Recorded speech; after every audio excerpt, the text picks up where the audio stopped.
गांव के एक छोटे से कच्चे घर में अर्जुन रहता था। उसके कंधों पर दो जिम्मेदारियां थी, एक उसकी गर्भवती पत्नी और दूसरी उसकी बूढ़ी माँ कमला देवी। कमला देवी का शरीर अब साथ नहीं देता था, लेकिन दिल आज भी बेटे के लिए धड़कता था। सीमा की आंखों में आने वाले बच्चे के सपने थे और अर्जुन की आंखों में तिरंगे का सम्मान। एक दिन डाकिया आया, हाथ में चिट्ठी थी इंडियन आर्मी से। अर्जुन का चयन हो चुका था देश की सीमा पर दुश्मनों से लड़ने के लिए। उसे उनके ही इलाके में भेजा जाना था। सीमा की आंखों में आंसू आ गए। उसने धीरे से पेट पर हाथ रखा और कहा, बच्चा अपने पापा को देखे बिना बड़ा होगा क्या? माँ कमला देवी ने कांपते हाथों से अर्जुन के माथे पर हाथ रखा। बेटा, माँ तो बूढ़ी हो गई है, तू मत जा। अर्जुन की आंखें भर आई, लेकिन आवाज मजबूत थी। माँ, अगर आज मैं नहीं गया तो कल ये दुश्मन हमारे घर तक आ जाएंगे। मेरा बच्चा सुरक्षित भारत में पैदा हो, इसके लिए जाना जरूरी है।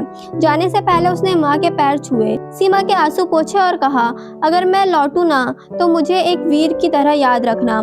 सीमा ने उसका तिरंगा लगा बैग पकड़ाते हुए कहा, आप सिर्फ मेरे पति नहीं, पूरे भारत के बेटे हो। बॉर्डर पर पहुंचकर अर्जुन और उसके साथियों ने दुश्मनों से मोर्चा लिया। गोलियों की आवाज, बर्फीली रातें और हर पल मौत का साया। लेकिन अर्जुन के दिल में सिर्फ एक तस्वीर थी, माँ का झुर्रियों भरा चेहरा और होने वाले बच्चे की मुस्कान। एक भयंकर लड़ाई में अर्जुन ने अपने साथियों को बचाते हुए दुश्मनों का बड़ा हमला नाकाम कर दिया, लेकिन खुद गंभीर रूप से घायल हो गया। अगले दिन गांव में तिरंगे में लिपटा हुआ ताबूत आया। कमला देवी ने कांपते हाथों से तिरंगों को छुआ और कहा, मेरा बेटा मर नहीं सकता, वो तो भारत की मिट्टी में अमर हो गया। सीमा ने उसी दिन एक बेटे को जन्म दिया, उसका नाम रखा वीर अर्जुन।